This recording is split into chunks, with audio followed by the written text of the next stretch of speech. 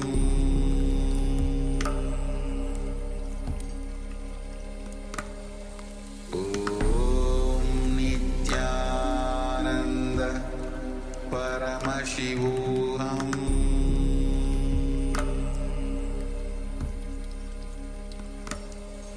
Om Nityananda Paramashivoham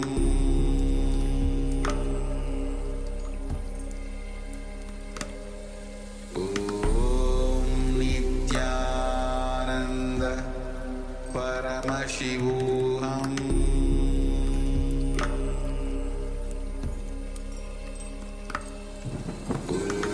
Om Nityananda Paramashivoham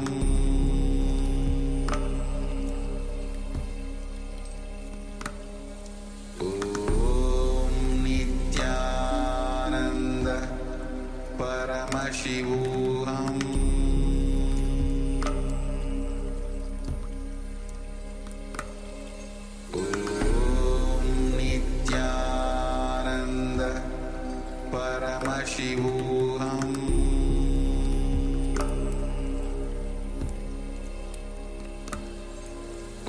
Om Nityananda Paramashivoham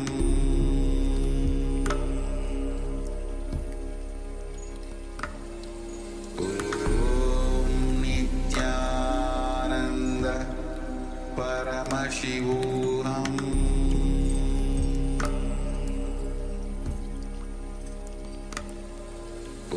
Om Nityananda Paramashivoham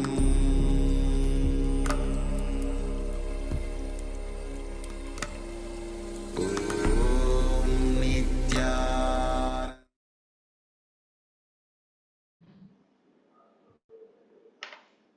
Yes. Now, slowly open your eyes with deep gratitude towards Swamiji. Whatever Swamiji has revealed through the third eye, just put it on the chat so that we can help you in the power manifestation. And I request some of the participants still not yet switched on the camera. Please switch on the camera so that we can help you in the power manifestation. Only the more and more you participate, we'll be able to help you so that you'll have a breakthrough in your life.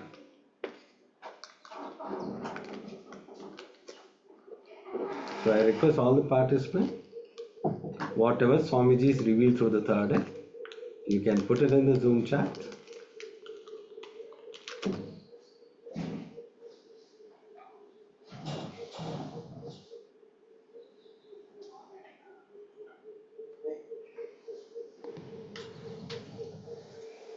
Fully alone with him.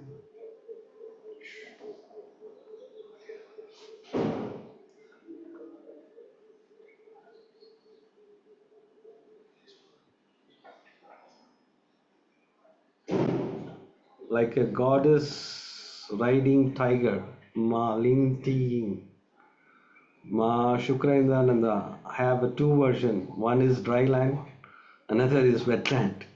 Mountain, safari, stream, small rocks, yellow lots, green, blue sky, small black animal. Yes. Anybody else?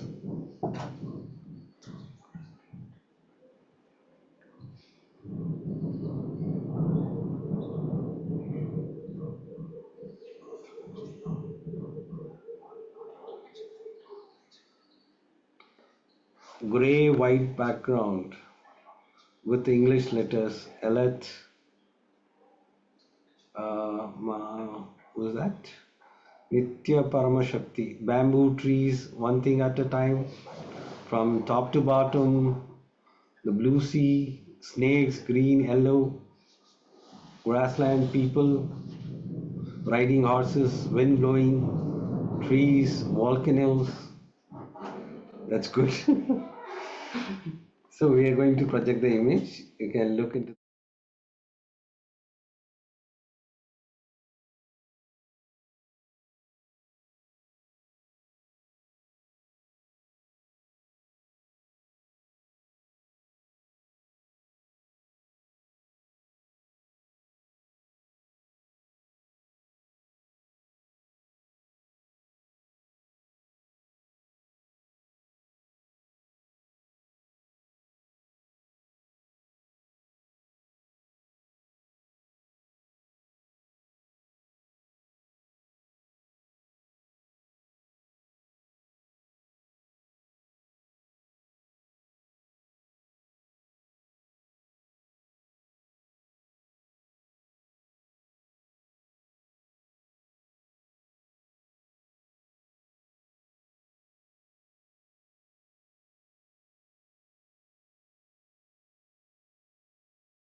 matters to manifest the powers. Okay, now let's enter into the second round of power manifestation. Please close your eyes. Sit straight with your head, neck and spine. Intensely chant the Mahavakya. Om Nityananda Paramashivoham. Keep the chanting Mahavakya intensely with a deep gratitude. Just enter into the oneness space. Whatever thought is coming in your mind, just unclutch and request Swamiji to show what is being projected. Now let's enter into the power manifestation session.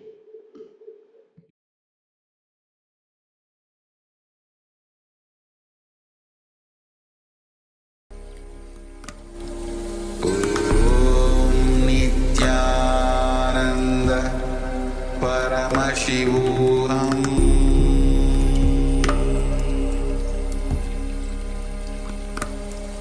Om Nityananda Paramashivoham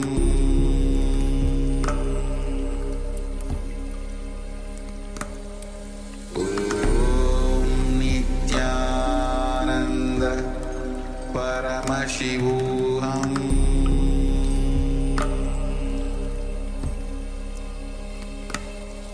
Om Nityananda Paramashivoham Om Nityananda Paramashivoham Om Nityananda Paramashivoham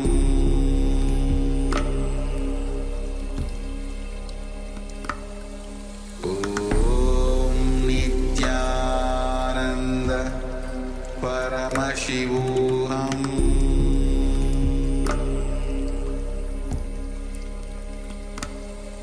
Om Nityananda Paramashivoham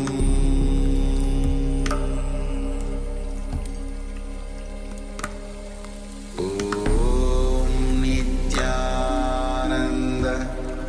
Paramashivoham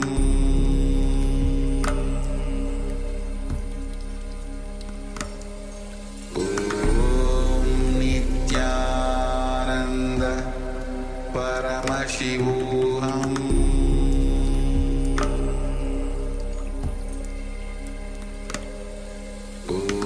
Om Nityananda Paramashivoham Om Nityananda Paramashivoham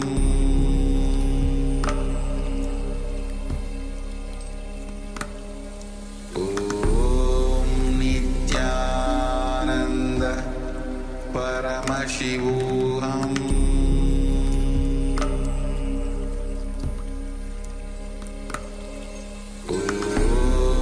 Nityananda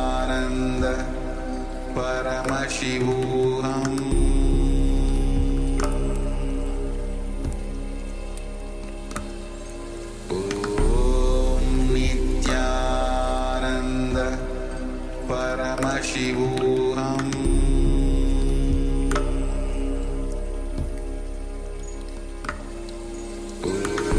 Om Nityananda Paramashivoham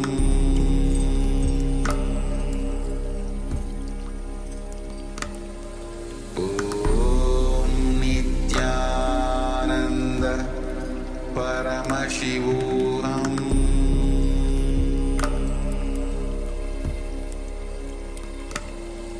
Om Nityananda Paramashivoham